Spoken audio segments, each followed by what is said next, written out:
আসসালামু আলাইকুম মনেরা গাইসরা, সবাই কেমন আছেন? আশা করি আপনারা সবাই অনেক অনেক বেশি ভালো আছেন। মনেরা গাইসরা, টমেটোর সিজন কিন্তু শেষ।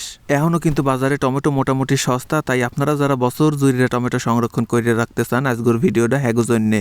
আজকের ভিডিওতে আপনাকে দেখাবো একদম সঠিক পদ্ধতিতে কেমনে আপনারা ফ্রিজে টমেটো সংরক্ষণ করে রাখবেন। এই জন্য প্রথমে টমেটোগুলার একটু ভালো মতো ধুইয়া নেওয়ার পর এখন এই যে দেখেন 4 ভাগ করে চিড়া নিতে আসি। আর টমেটোগুলো কিন্তু ভালোভাবে ধুইয়া পরিষ্কার কাপড় দিয়ে মুছা নিতে হইবে। টমেটোগুলারে 4 টুকরা করে কাটার পর এই যে দেখেন ভিতরের যে সাদা অংশটা, এটা ভালোভাবে ছুরি দিয়ে কাইডা হালাইয়া দিতে হইবে। এখন আমি সবগুলো টমেটো ভালোভাবে কাইডা ভেতরের সাদা অংশটারে হালাইয়া দিমু।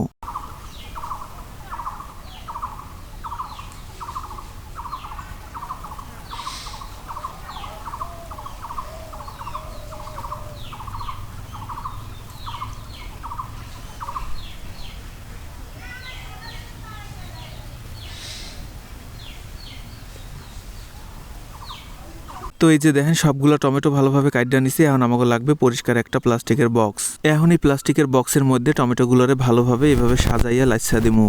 টমেটোগুলোরে কিন্তু এলোমেলো ভাবে রাখা যাবে না, এইভাবে সাজাইয়াই রাখতে হইবে। এইভাবে লম্বা লম্বি কইটা সাজাইয়া রাখলে টমেটোগুলো বরফ হয়ে যাওয়ার পরেও খুব সহজে ছাড়াই না যাইবে।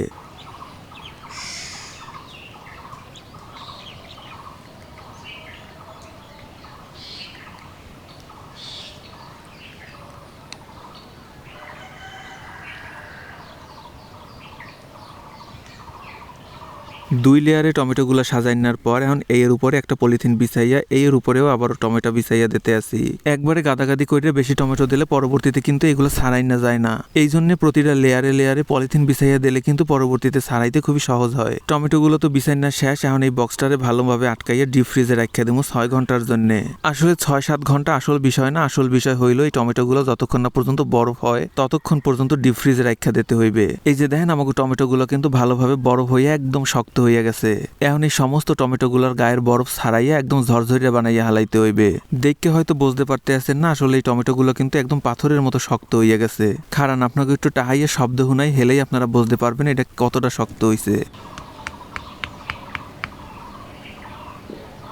এখন এই সমস্ত টমেটোর বরফগুলা ছাড়াই নেওয়ার পর এগুলারে আবারও আমরা ফ্রিজিং করবো। এইটা হইলে যাইয়া প্রাথমিক পর্যায়ে সংরক্ষণ। এখন আমরা যে সংরক্ষণ করবো এইটা হবে স্থায়ী সংরক্ষণ। এই জন্য এখন এই টমেটোগুলারে একটা পলিথিনের মধ্যে বরফ ছাড়াইয়া ভইরা রাখবো।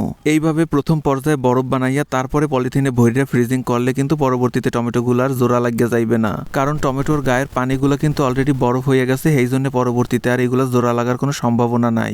আর এই কাজটা কিন্তু একটু দ্রুত করতে হইবে, হ্যাঁ না হইলে এই টমেটোর গায়ের পানিগুলো গইলে গেলে আবারও কিন্তু জোড়া লাগিয়ে যাইবে। এখন এই পলিথিনের ভিতরে যাতে কোনো প্রকারের বাতাস ঢুকতে না পারে এই জন্য পলিথিনটারে ভালোভাবে গিট দিয়ে বাইন্ধা নিমু। টাইট করে পলিথিন ব্যাগটারে বাইন্ধা ডিপ ফ্রিজে রাখা দিলে কিন্তু পরবর্তীতে এই টমেটোগুলো ব্যবহার করার সময় কোনো ঝামেলা হইবে না। খুবই সহজে কিন্তু টমেটোগুলো একটার গা দিয়ে আর একটা ছাড়াইয়া যাইবে। পরবর্তীতে এই টমেটোগুলো ফ্রিজ দিয়ে বাইর করে কিন্তু খুব বেশি সময় বাইরে রাখবেন না, যতটুক লাগবে ততটুক বাইরে বাইর করে আবার তাড়াতাড়ি ফ্রিজে রাখা দেবেন। সবাই ভালো থাকেন, আল্লাহ হাফেজ।